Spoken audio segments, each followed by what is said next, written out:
Who likes the Tucson Festival of Books? How about this weather today? Pretty amazing. It's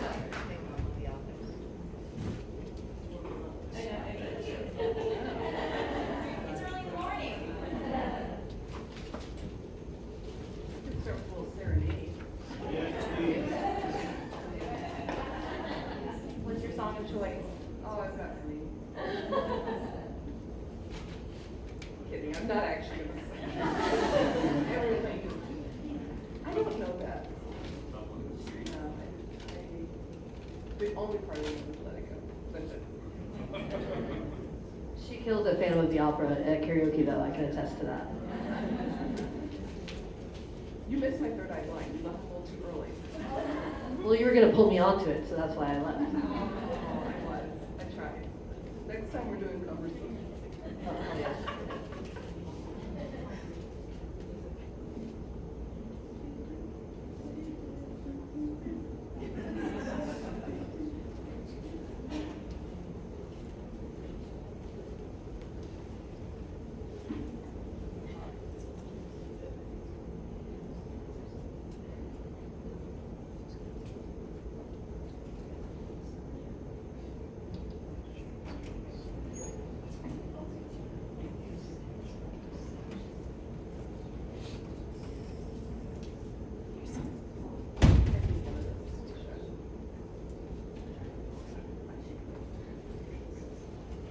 Did you like mine?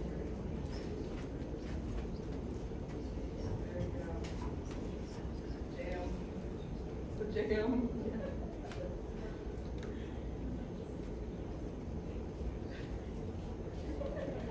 So good. I did go to karaoke once in Canada, and my friend Charlie was there, and she was going to sing My Life. This other said, okay, Charlie, you're next. She was like, this rock guy. He also had a young drunk guy.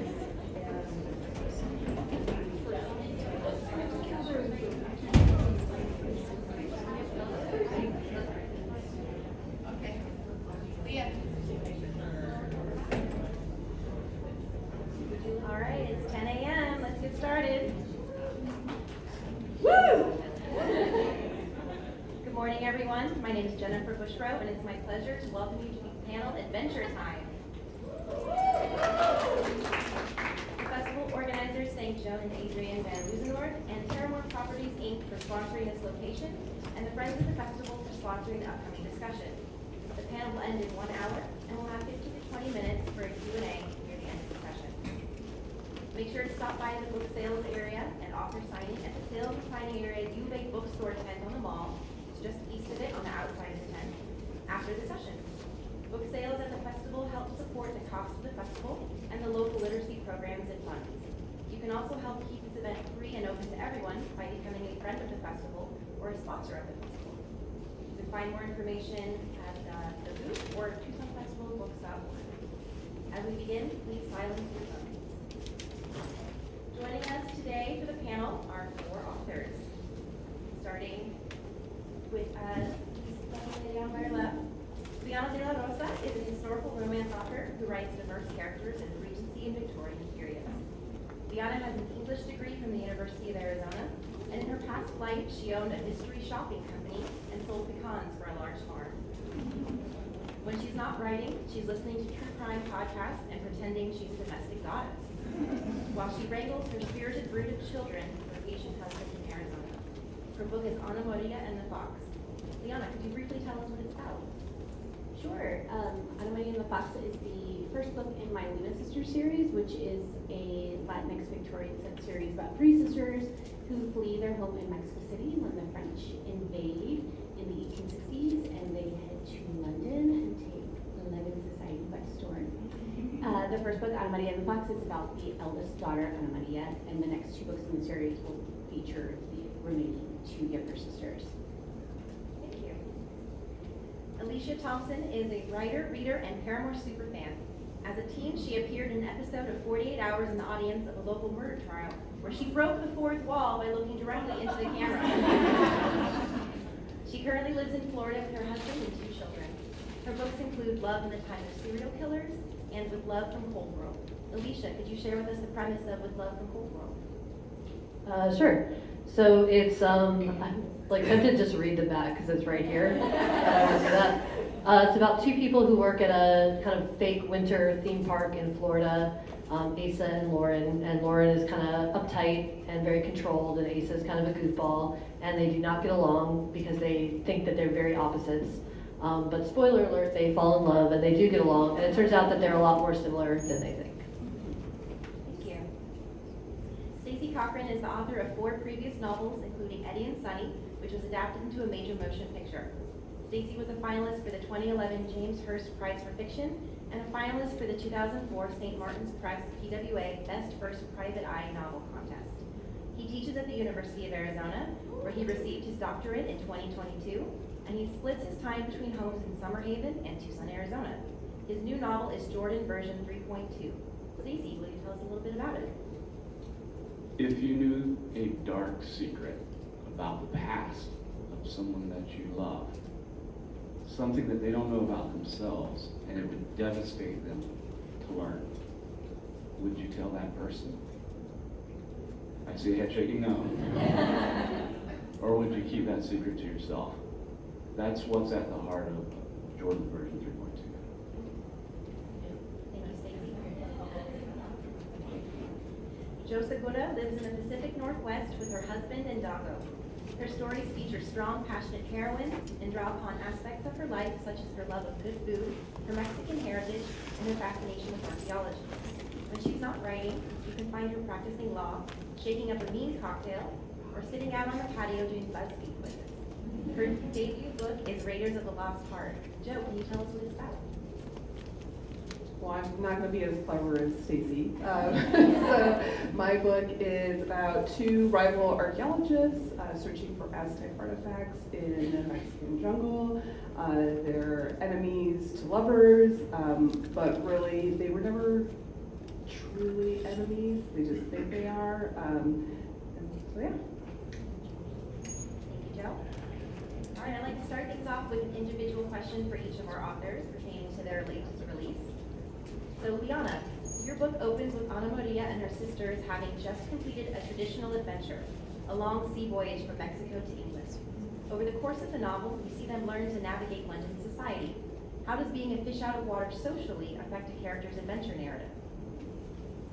So I've been thinking about this because when I think about like adventure, I think about like Jo's book where they're like searching for artifacts in the Mexican jungle, and like I have 3 sisters, and they're entering British ballrooms and wearing beautiful gowns. But I think if you dig into like the character level of it, I think that there's something to be said about being a fish out of water and being able to kind of recraft yourself. These 3 sisters were raised in sort of wealth and privilege, and suddenly they're in a new arena where they're really experience prejudice because of who they are and how they look, and so they're kind of floundering with how to adjust to that new environment.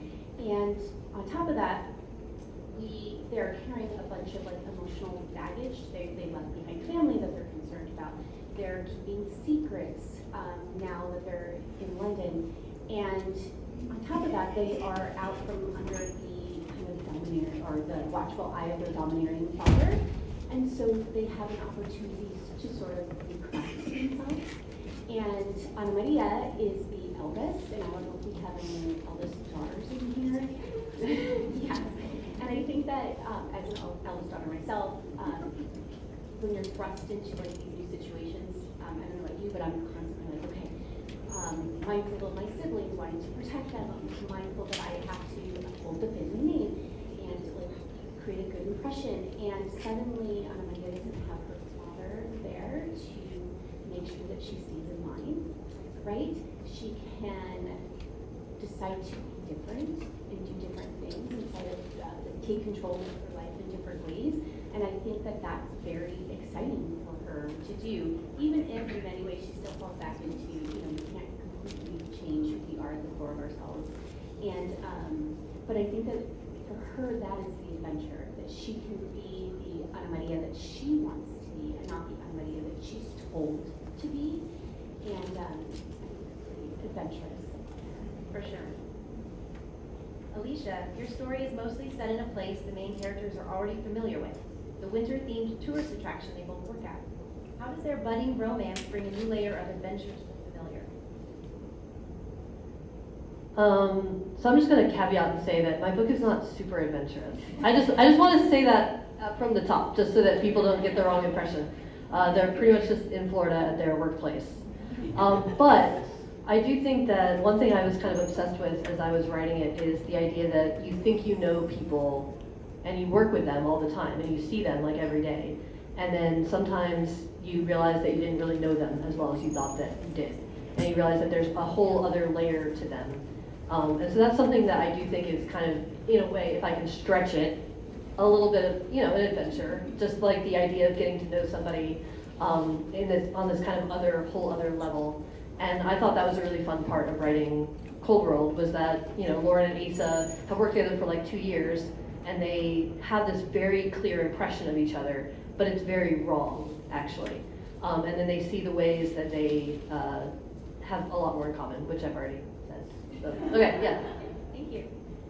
Stacy, Jordan has multiple adventures on land and at sea, but the novel is also an adventure of identity, discovering who he is and his history. How did you balance those two elements, the external struggle with the internal struggle? Oh my God, that's a great question.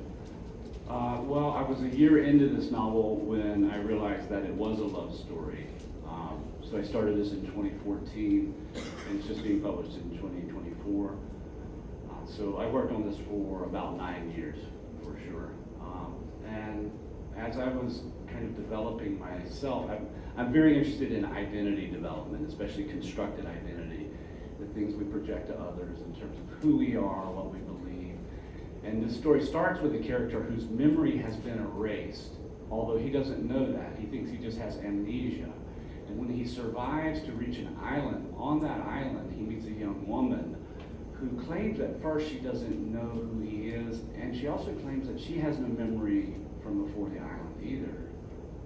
But as their relationship grows, he comes to realize that she does, in fact, know who he is. And she may have very good motives for not telling him why she doesn't know who he is. So to me, I'm very interested in identity development on a personal level. I was processing my own mother's descent into dementia and Alzheimer's during this period, and so the role of memory was very central to better understanding who we are, what our identities are, and the role of language as well. And throughout the story, he learns that he can't read, and as he comes to realize that, the nature of being able to read plays a major role in understanding who he is and where he is. So I was interested in those sorts of things. Thank you, Stacey. Joe, in your book, the characters talk about how the Indiana Jones and Mummy movies inspired many of them to become archaeologists. Did those movies inspire you as you were developing your own archaeology professors having an adventure in the Mexican jungle? Yes. Yeah, so I love adventure as a genre. I just think it's super fun, and this idea of like searching for treasure or lost cities, I've just always been really fascinated by that.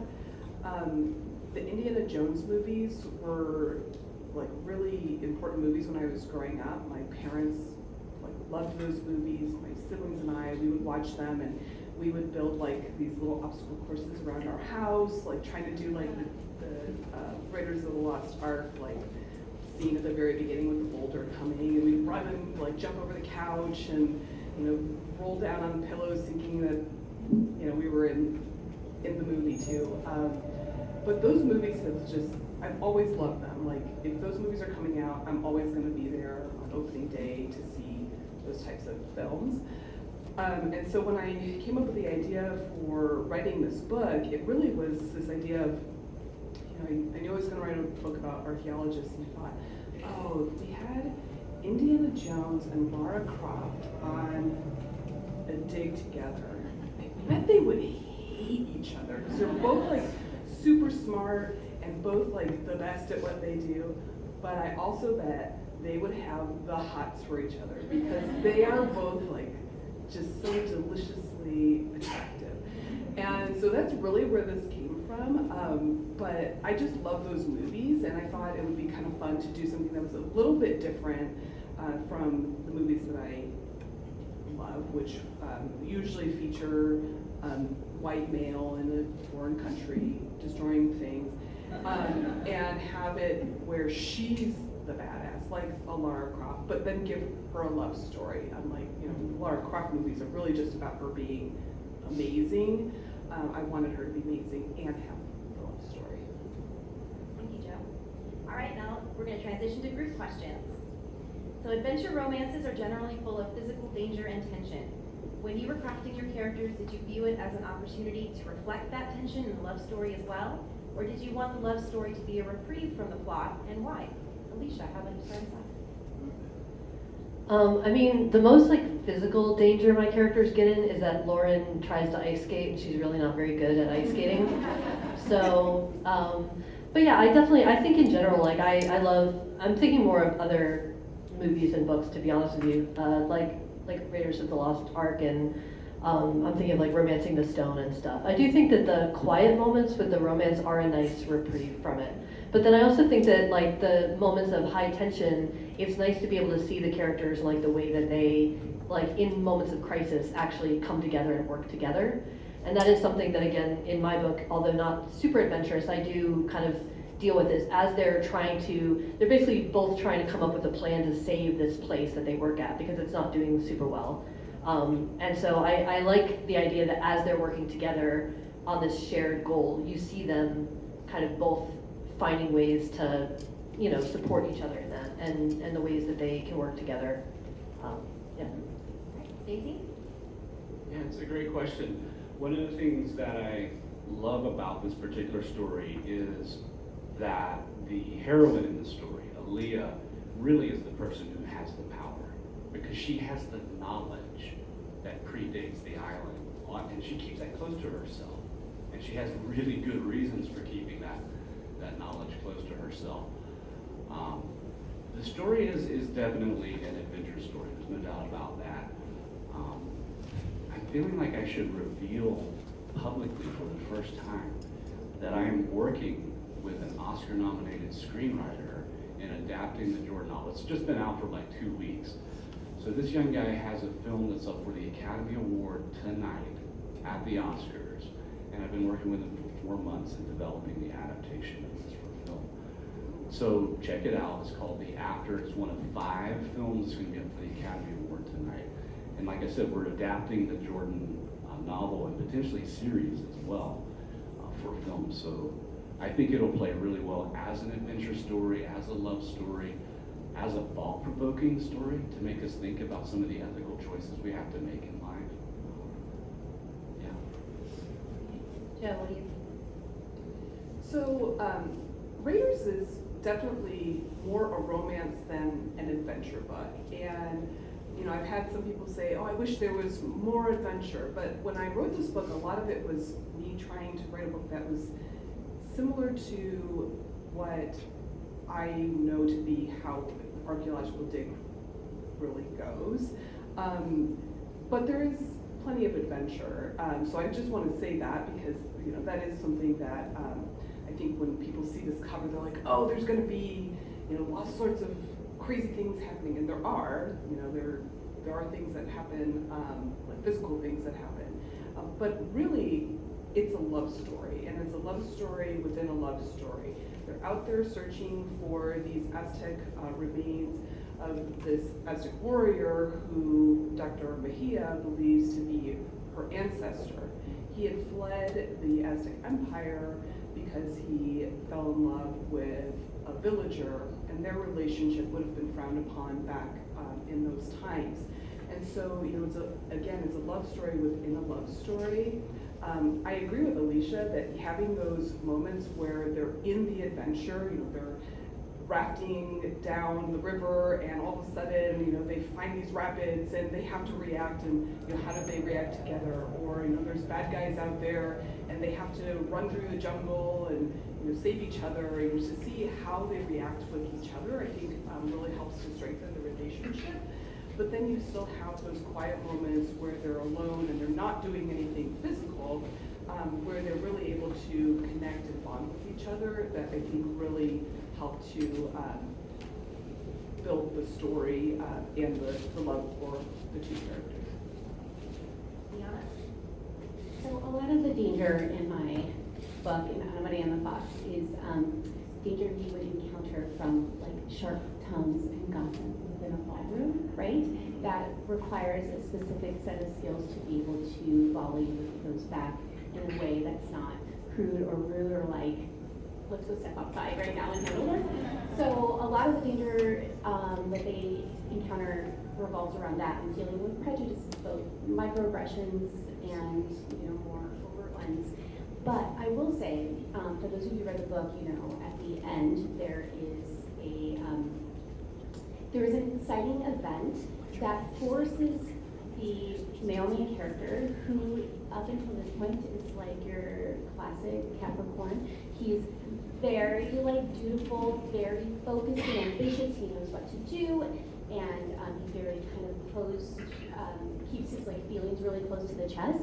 And then this inciting event occurs, and he literally does not know what to do. He's like totally out of his element because he can't control this, and he can't control his emotions around it. And I think that it was really fun to write because we're all kind of like that stuffy, you know, character who like comes undone. And that was like him coming undone and realizing that he has to rely on other people to help him. And I think that was like a really big step for his character to do, and a really big step for their love story, because he finally had to recognize that it was love, you know, and not just like a marriage of convenience. So that was a very fun scene or set of scenes to write. To kind of like, I felt like I really had to like push him into it, like to finally admit how he was feeling. So yeah, thank you.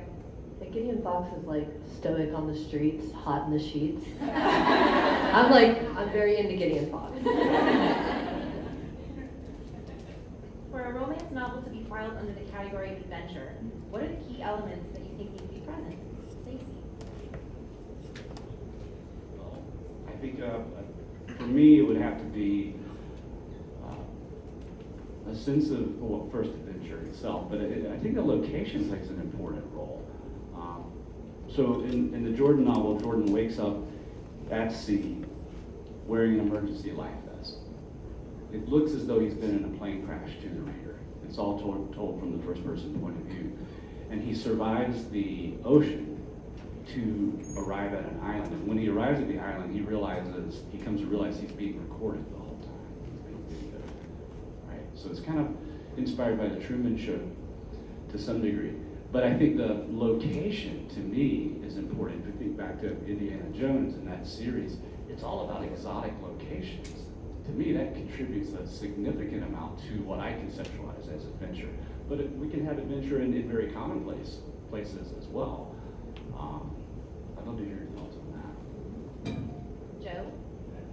I think you have to have some high stakes for adventure. You know, when you're thinking about all these books that are up here, there's something that is personal and at stake for the characters. So it doesn't necessarily mean, you know, it has to be like, you have to find this treasure and, you know, get through these booby traps to survive. It doesn't necessarily need to be those types of stakes. But, you know, stakes that are important to the characters who are involved.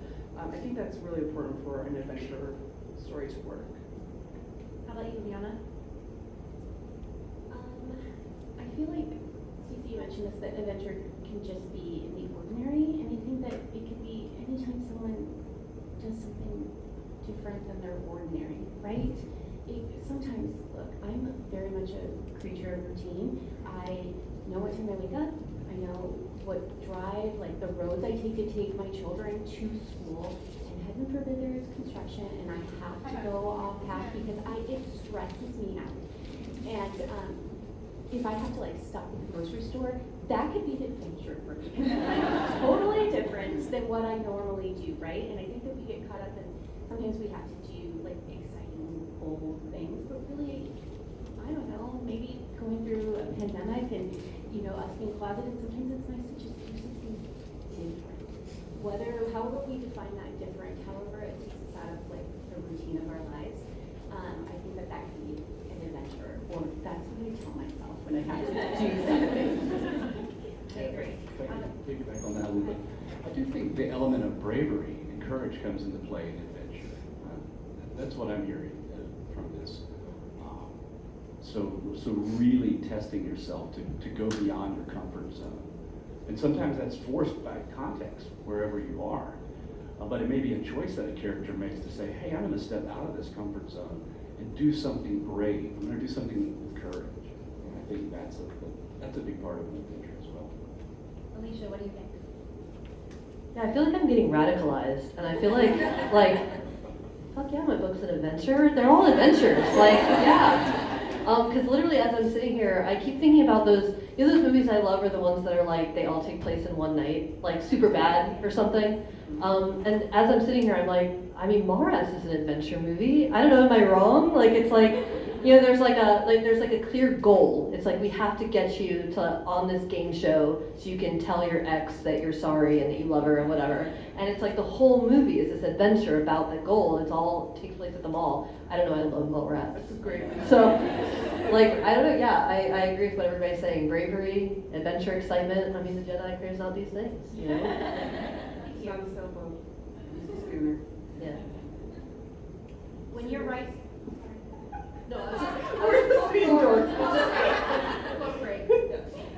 when you're writing about dangerous hijinks or places that don't exist or only exist in the past, how do you ensure you're writing about them accurately? What's your method of research? Joe, start us off. So, the Aztecs are real people. But the Aztec warrior that they're searching for, Chimali, is completely made up. I knew when I started writing this book that I wanted to write about Aztecs, but I also didn't want to do something where, I'm potentially doing something that could be offensive. So I did a fair amount of research on the Aztec civilization, where did they live, what happened when the Spaniards came, even looking into the relationship that Chimali had with his lover. Again, like I mentioned earlier, that type of relationship would have been frowned upon. But trying to research, where, if he was fleeing the Aztec Empire, where would he have gone? What would have been a realistic place for him to escape to? Where would he have lived? What would they eat? Those types of things. And not all of that is necessarily in the book, because it's a fictional rom-com. But you need to have that basic understanding of what was going on for this type of a story, so that you can create a richer experience for the reader, so that they can envision themselves in the Mexican jungle, and they can envision what Chimali's home might have looked like. They can envision the sacrificial knife that they're searching for. All of those things are really important to help create a more vibrant story. It was really fascinating to really dig into the Aztec civilization. I knew a good amount just from my personal experience and my interest in the Aztecs already, but I didn't look into what kind of clothes did they wear, and what were they eating, what kind of vessels were they using. Again, not all of that's in there, but you get really into it when you're writing these stories and you want to know more. And so, yeah, I had a great time, just learning more about these people. And I think that's really what archaeologists are out there doing as well. They're out there not just looking for things, but trying to understand the people who came before us, because that helps us to understand ourselves as well. Thank you. Liana? as a historical romance writer, I'm constantly researching stuff. And more importantly, I think I'm researching or trying to find out what history I want to include and what I don't. Because I think that says a lot about your story or about you as a writer, like what is included in your story and what is excluded. And when I was researching for the Luna Sister series, I had I knew about the time, but I didn't know about the complexities of the time. And my struggle was trying to figure out what's too much. And I'm very heavy-handed with the historical details. If you attended any of my previous panels, I've talked about how I make my editor read all my historical details because I researched it and I learned it and I want to share it with someone. So she's my target, and she is very good about going through and filtering out like this is fascinating, but it doesn't necessarily add to the story. And so, especially with this series where we talked about being fish out of water, it was really important to provide the context for why they would feel that way, not just like, oh, I moved from this country to this country. There was so much more involved with that because there's so much more historical context of what was going on at the time. And so I did a whole lot of research. Google was my friend. And I actually saved old textbooks from way back in the day. I'm not going to tell you when. It was a long time ago when I was a history minor here at the U of A that I happened to keep my Mexican history books, and they were invaluable to me as I just, could try to figure out what I wanted to include, what added to my story, and what didn't. Thank you. Alicia? I still have so many of my college textbooks, and I always think like, why do you have these? And now I'm like, well, because they're useful. I'll use these someday. So it was November 2020 when I saw this thing online about this like fake winter place that was going to open in Florida called Snowcat Ridge. And at the time I was like, if you can think about the time, November 2020, I was like, why are you opening this now? That just seems like very poor decision making. And I was also, part of the whole thing it advertised was like snow slopes where you could actually go snow tubing in Florida. And I was like, what the fuck? That's not going to happen. So it just seemed bonkers to me. And that was one of the things that got me thinking about Cold World and about the world in this book. And then I started writing it in December 2020, mostly just for me, because I just wanted to write something kind of fun and wintry and Christmassy, and I was just in the mood for that. But I did a lot of research just by like going on the website, because I was like, I'm not going there in person for obvious reasons. Oh, and then the code, like they got shut down for code violations. It writes itself. It writes itself. But I was on the website like looking at all these pictures and like kind of getting ideas for my little fake, snow place or whatever. And then I actually went just this past Christmas with my kids. And when I walked into, I call it the snow globe in the book, but in real life it's called the igloo or something. It's not as good as my name, in my opinion. But like literally when I walked in, I had this moment where I was like, oh my God, I dreamed this. I was like, I made this happen. And then I kind of thought, I was like, Alicia, you literally based it off this place. Like, this place came first, and then you based it off of it, and now as I was walking into it, yes, it felt that way. It felt like, oh my God, it's real. So that's the kind of research that I did. Thank you for the background. How about you, Stacey? It's a great question. So in 2013, 2014, I want to say I took a trip to an island called Culebra, which is off the east coast of Puerto Rico. If you've never been, I see one head nodding at least. It is a beautiful, beautiful island. It has one of the most beautiful beaches in the world, Flamenco Beach. And then there's an even smaller island off of Culebra called Culebrita. And the only way you can get there is by boat. And that experience informed the geography, the landscape of the island itself. But then I had to really think about world building with this story. Like, what would the actual characters be using to create fire? And so then I had to think about, well, what kind of rocks might they find on this island? What kind of flint could they use to create fire? How would they use dried yucca to actually create fire? Little things like that. And oh my God, I think all of us as writers can attest to just pulling our hair out trying to make sure those facts are believable and real.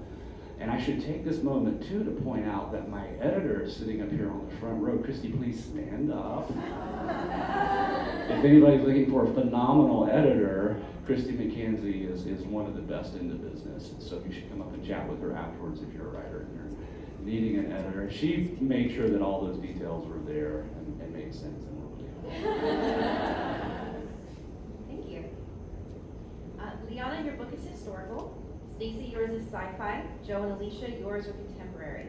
What are the pros and cons of your chosen subgenre when it comes to writing an action-adventure romance?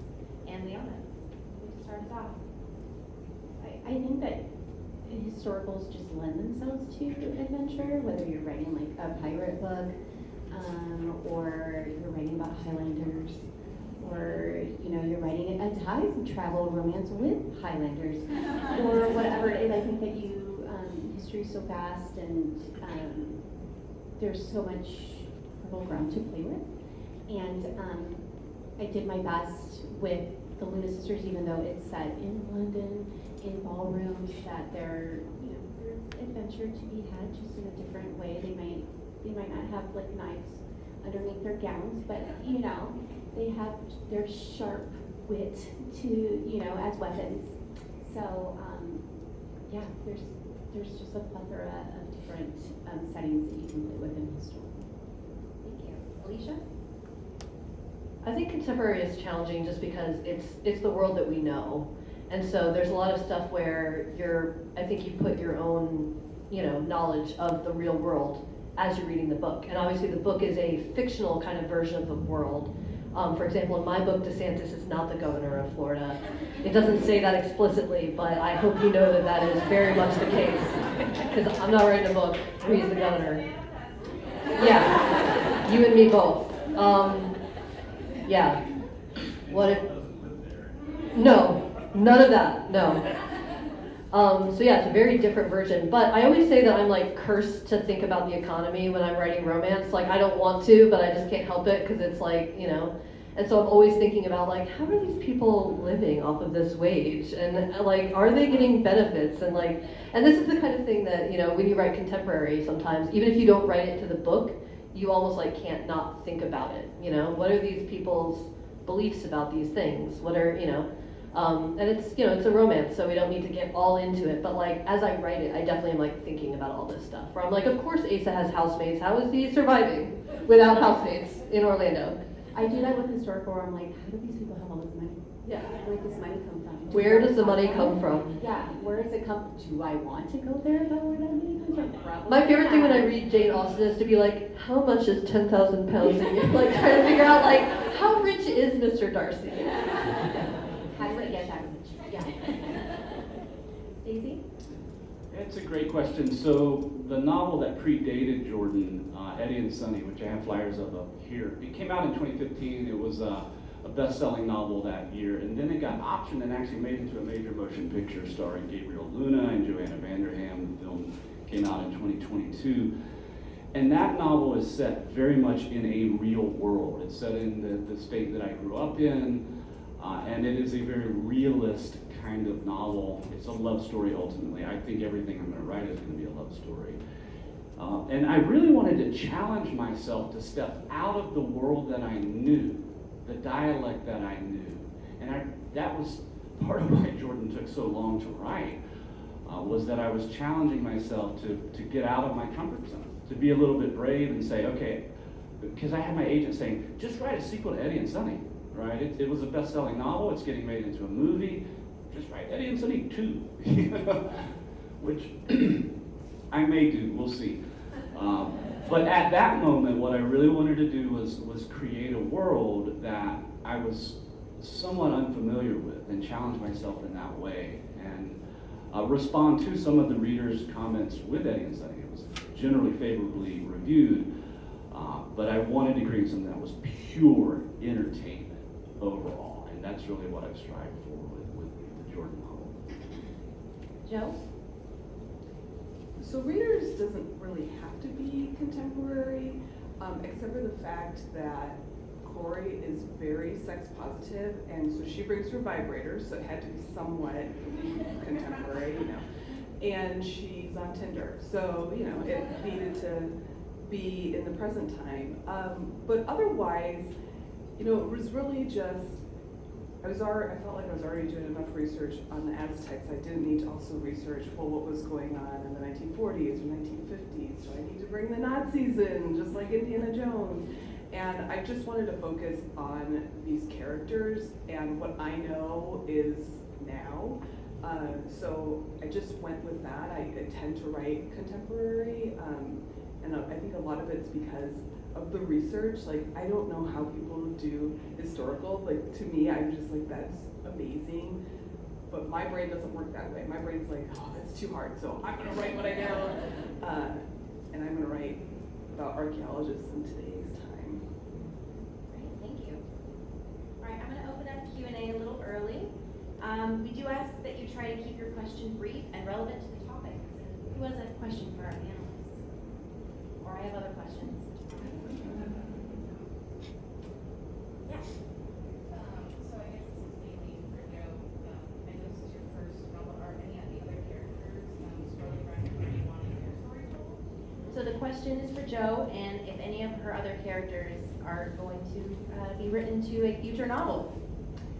So I just had book 2 go to copy edits, and I'm not allowed to say too much yet, but I will say if you read Raiders, there will be some familiar faces and familiar things that happen. For those in the back, she winked multiple times. Are you okay? You have something in your eye. I did get some mascara in my eye this way. I don't usually wear makeup, and I'm like, how do I do this? So, you know, so that's what it was, just mascara. Yes. Any other questions? Yes, the black shirt. So for all of the authors, what was the last book that you listened to or read that really inspired you or that you loved? So the question is, what is the last book that you consumed that they loved? With Love from Cold World. I legit did just read it. I've had it for a very long time because I had it on my Kindle, but then I had a reading lull. And this year I've committed to reading more, so I dedicate time every single day to read, and it's been amazing. And so I just finished my physical copy of With Love from Cold World, and I loved it. It's so good. So sorry to ban. Do you take Venmo or? I do. I read recently an early copy of Wake Me Most Wickedly by Felicia Grossman. She writes Regency romances with Jewish characters. And this is like the second book in her Once Upon an East End series. And it has, it's like a play on Snow White, but like gender bent. So the Snow White character is the male main character, his name is Soul. And then the female main character is Hannah, and she's like the huntsman. And she's prickly and obstinate, and some would consider her unlikable, and I adore her. And it is incredibly sexy, and if you've seen the cover, I wish I could show you, it's just beautiful. So it's Wake Me Most Wickedly, and it comes out in April, so next month. It's a good title. I just finished reading an early copy of Love and Other Conspiracies by Mallory Marlowe, and it's really cute. It's really good. It's about two people who start a web series about conspiracies and cryptid hunting and stuff. It's super cute. It's great. I loved Hallie. I loved Hayden. And it just makes you want to go on all the rabbit hole searches of is Bigfoot real and all that kind of stuff. And yeah, I adored it. I think it comes out in August. Yeah. Something like that, August 20th, something like that. Yeah, I read, as many of you do, voraciously. Last night I was reading the screenplay for Adaptation, which is an adaptation, of course, of The Orchid Thief, which Charlie Kaufman wrote. If you've never read a screenplay, read Adaptation. It is one of the funniest, most poignant screenplays out there. Before that, I was reading Callie Wallace's Dead Space, which was the, I think, 2022 Philip K. Dick Award winner. It's a big science fiction award. And that's a phenomenal novel as well. So many good. I'll just leave it at that. Excellent. Got all of them down. You got a question over here?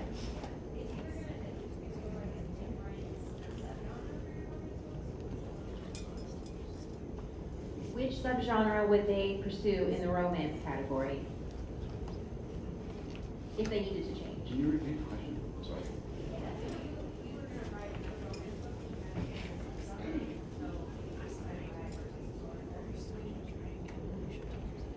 I do have an idea for contemporary, so I have an idea.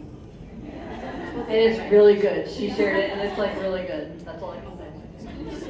I want it. I think like a really good murder mystery. Yeah. Like a forensic psychologist or something like that. For me, I think a contemporary is not the jungle. Because, you know, there's things in the jungle like bugs and snakes and dirt, and you know, I'm always trying to come up with creative ways for them to have intimate scenes that aren't like super dirty. And my characters just fortunately have had showers in bed, so. Well, I entered my Sylvia Moreno Garcia era last year, where I read like all of her books, and I went and saw her speak, and she was incredible. And I'm obsessed with her books. My favorite is The Niche Signal to Noise. A niche choice, but a tasteful choice.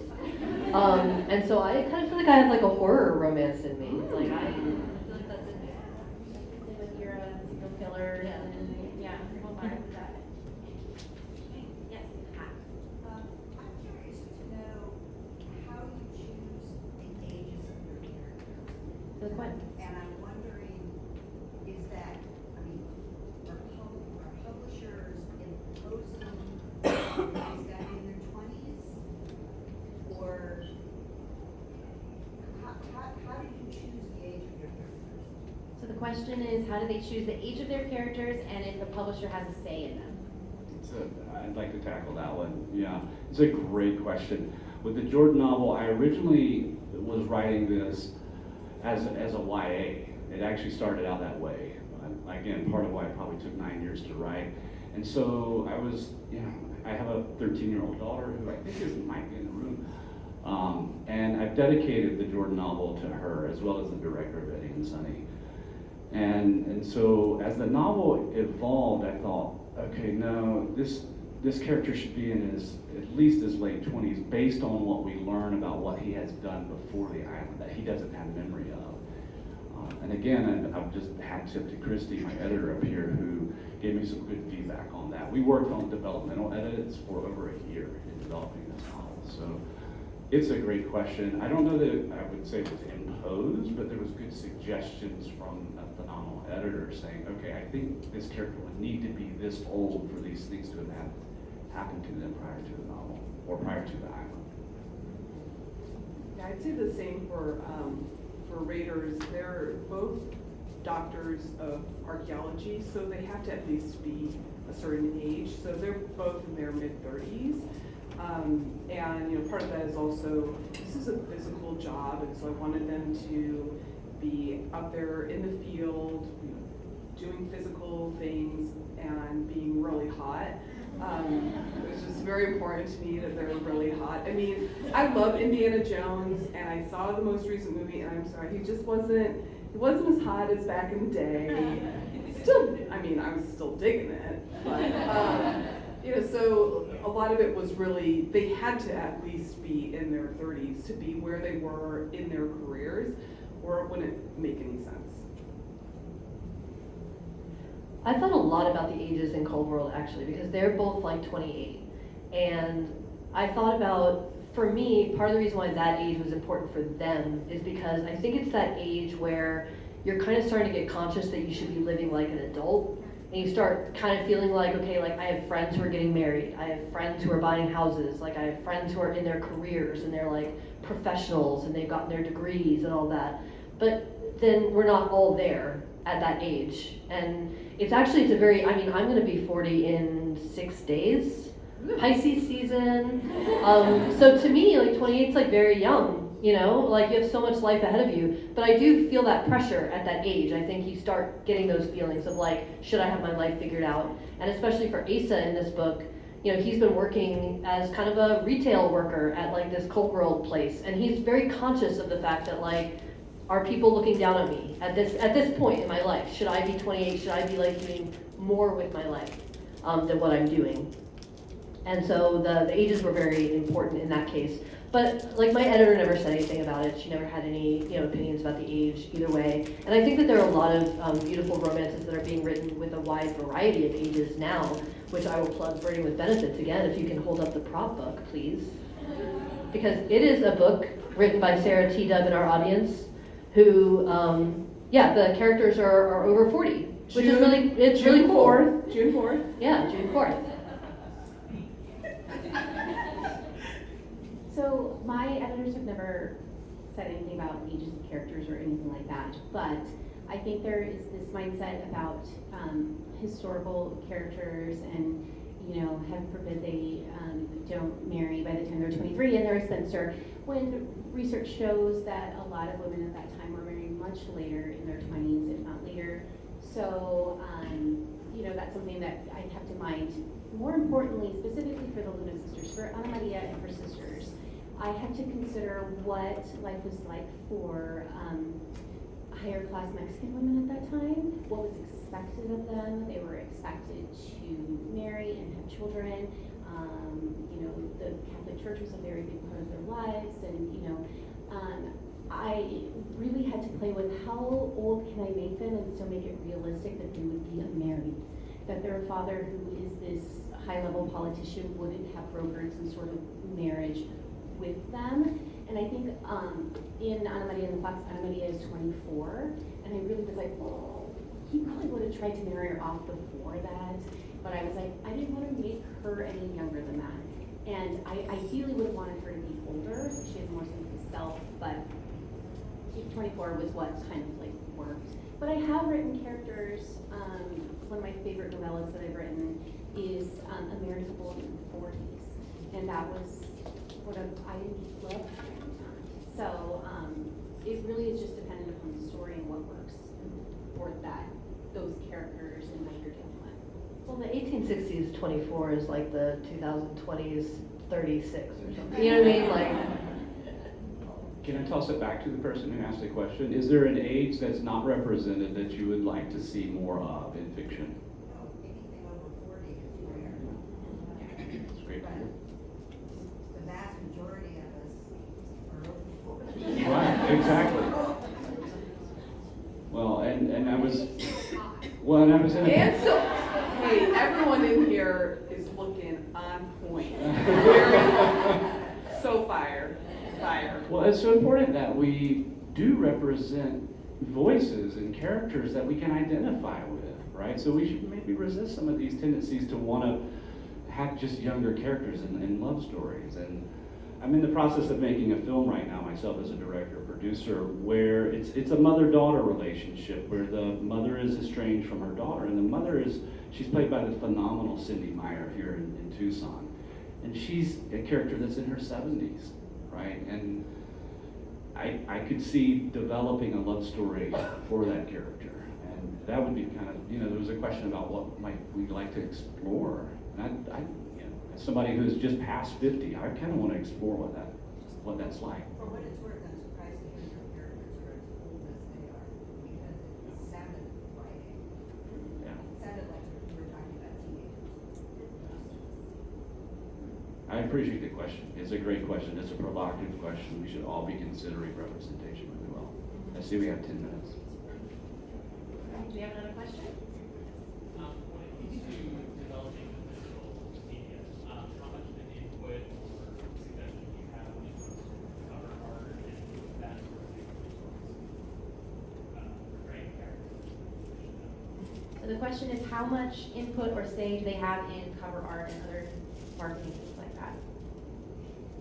I've been very blessed that my editor has been like, we actually spoke about this earlier, but she's like, what did you envision for your cover? And I'm like, well, be prepared, because I have a whole presentation and my Pinterest boards, and they literally brought them to life, like almost to the letter. So I knew I wanted a clinch cover for Unlimited in the Box. I knew I wanted it bold and bright and vibrant, just like the culture I was trying to highlight. I wanted flowers. I wanted the like London backdrop on it, all of it.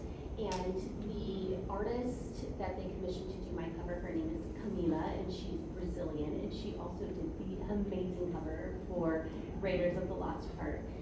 She just like brought my vision alive, and she did it for the second book as well.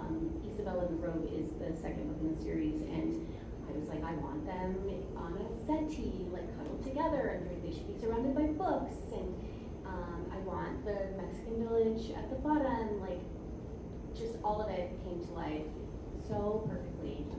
I'm so happy with it. And I will say too that I got to choose the narrators for the audiobook, and that was really cool to be able to hear different people auditioning and trying out these characters that I've only ever, seen on page. Like hear them was so weird, but really cool too. Yeah, my experience has been really similar to Liana's, probably because we have the same editor and the same cover artist. But they asked me, what are you envisioning? I was like, I want something reminiscent of Indiana Jones. The main character needs to look like Salma Hayek because she's the most beautiful woman ever.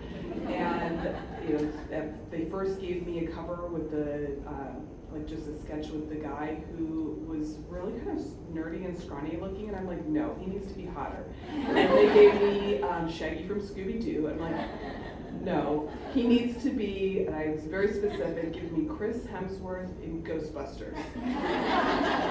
And I got that. And I mean, honestly, no notes. This book, this cover, I love it. We were talking about covers the other night, and we were specifically talking about NetGalley, where you can get advanced copies and people can give thumbs up and thumbs down for, I did that opposite, for covers. And when I saw that someone had thumbs down this, I'm like, are you crazy? This book cover is amazing. So yeah, I've had a great experience, and they do take your feedback, and fortunately I got something that I love. I am kind of obsessed though that like when you get the note hotter, they went with Shaggy from Scooby-Doo. I like that. I mean, that's very telling. You know what I mean? did like Shaggy, but Right. Yeah, I would say I had the same kind of experience. I had a wonderful experience with my cover. My cover artist is Jennifer Prince. She also happens to be Brazilian, which is just funny. She's great. I just like love her on a personal level, and her Instagram is fantastic. You should check it out. It's just Jennifer Prince or something like that. But yeah, I specifically said I wanted a clinch cover. And at first, actually, my editor was like, let's go with something else. I was like, it's going to be a clinch. So I feel a little smug, because I'm like, that's what I wanted. And that's what I got.